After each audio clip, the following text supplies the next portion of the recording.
Welcome back. With us now over phone, live over the phone, is Mr. Abdel Rahman, the political and economic analyst. Good morning, Good evening, Mr. Abdel Rahman. Hello, good evening to you. How are you doing? You and the dear viewers. It's a great pleasure having you over here in Arab Affairs. Let me first ask you ask your reading of the situation in Kuwait. Of course, Egypt, in an official statement today, has announced the death of Prince Nawaf of Kuwait. He was sick and he was admitted to hospital earlier, and he passed away on Saturday. And Egypt declared 3 days of mourning for the deceased Kuwaiti Emir nationwide, and asking, of course, we ask God to grant the deceased forgiveness, and may he rest in peace. He was a great leader.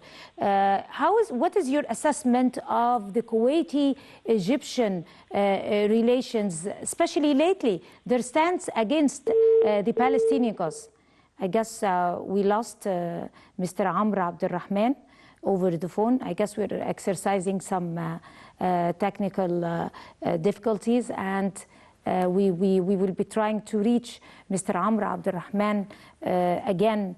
And as soon as we receive him, we'll continue taking some notes with him over the death of late King or the Emir Sheikh Nawaf Al Ahmad Al Sabah of Kuwait, who passed away on Saturday. And as we can see, of course, Egypt have announced 3 days of mourning for the deceased Kuwaiti Emir, as Egypt and Kuwait have experienced historic relationships in on many fronts. We have retrieved our call with Mr. Abdel Rahman.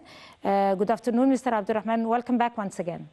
Well, good afternoon to you, and hello to you and the dear viewers. And always pleasure. It's a great pleasure having you. Thank you. Today, Sheikh Nawaf has passed away. May his soul rest in peace. And in an official statement, Egypt declared 3 days of mourning in respect for the death of a great emir of a brotherly countries who have taken historic relations on many fronts with Egypt and have shared common stances on many important political situations. Let us first take a flashback over the life of the Emir of Kuwait, Sheikh Nawaf Al Ahmad Al Sabah. We remember that he was a defense minister in 1990, and he was also an interior ministry in 2005. That we're talking about a great leader. I mean, he attained decision-making positions, very strategic positions for his country. And of course, those two episodes in his life as a defense minister and as also an interior minister marked important stages in the life of Kuwait, as we all know. He remained a very popular figure. Talk to us about the stages of Emir Nawaf as a defense minister, because that was a very critical time in 1990, and also back again in 2005 as an interior minister. Well, of course, we pay our condolences as Egyptian nation to our counter nation in Kuwait for the death of Prince Nawaf Ahmad Al Sabah. Of course, he had important history to his nation, to his country, and of course we had great relations with Kuwait, including the presidential and the presidential level and the national level, the public level. May Allah rest his soul in peace.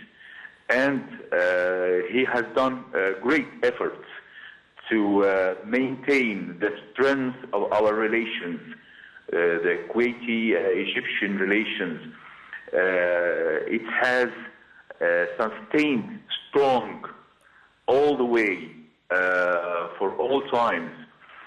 And we can never forget the historical situation that Egypt has taken with to defend and to stand by the Kuwaiti people, as well as we can never forget the historical stance that Kuwait has taken afterwards the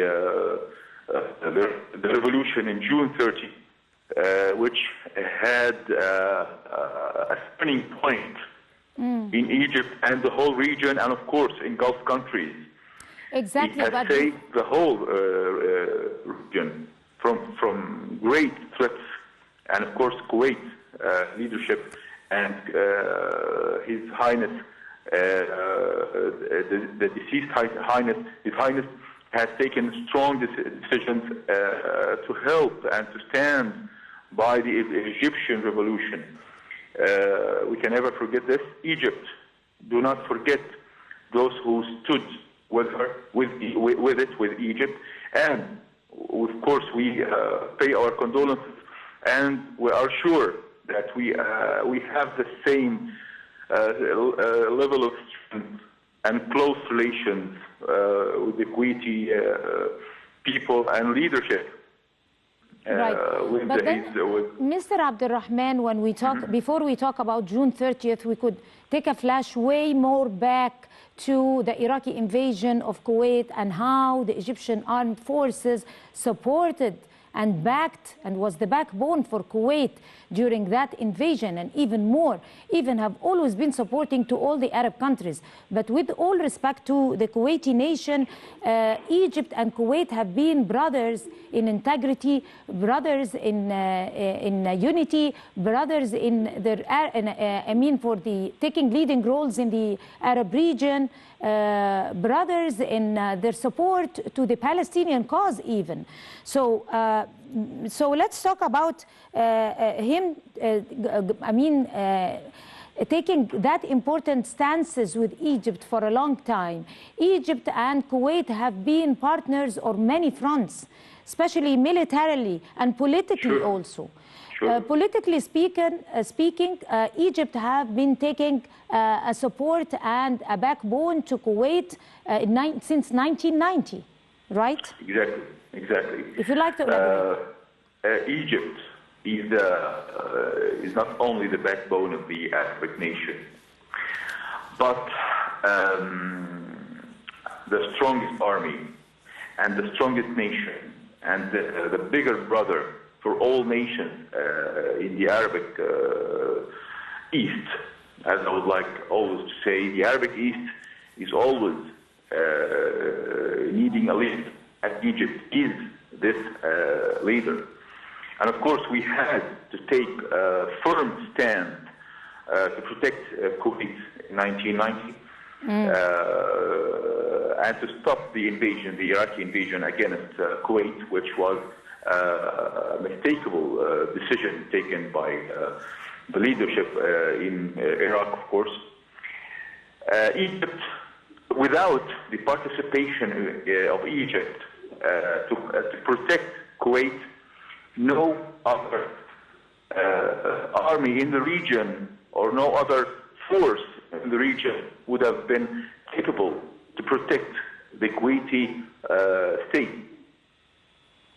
We had this relations continued through the years and through decades until Mr. President Abdel Fattah al-Sisi has declared it quite firm.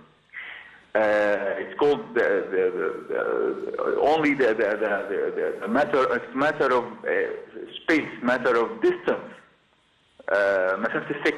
He had mentioned it quite clear. We are the protector and the guardian of the Arabic East, the strong Egypt, because and also militarily. We attain partnerships with honorable leaders and honorable countries, just like Sheikh Nawaf al-Sabah.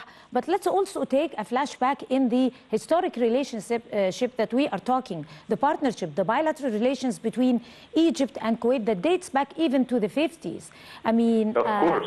there has been a great support educational on the educational file because we remember Kuwaiti students coming over to Al-Azhar University and many other universities to study in Egypt, and even Egypt exporting Egyptian teachers to Kuwait to support Kuwaiti students, and also students flocking over to Egypt since 1952 up to 1956, and exchange of expertise, and they have been, I mean, on a foundational level, educational foundation, there has been great partnership between Egypt and Kuwait. If you like to elaborate over this.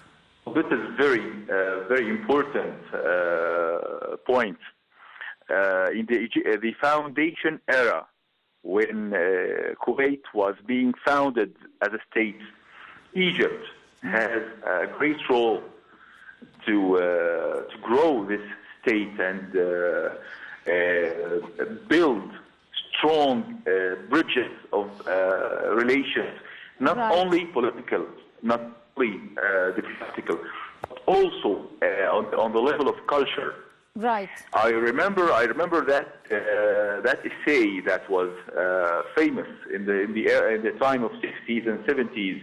Right. They said that Egypt give the books, and Lebanon makes the edition, and Kuwait make the printing.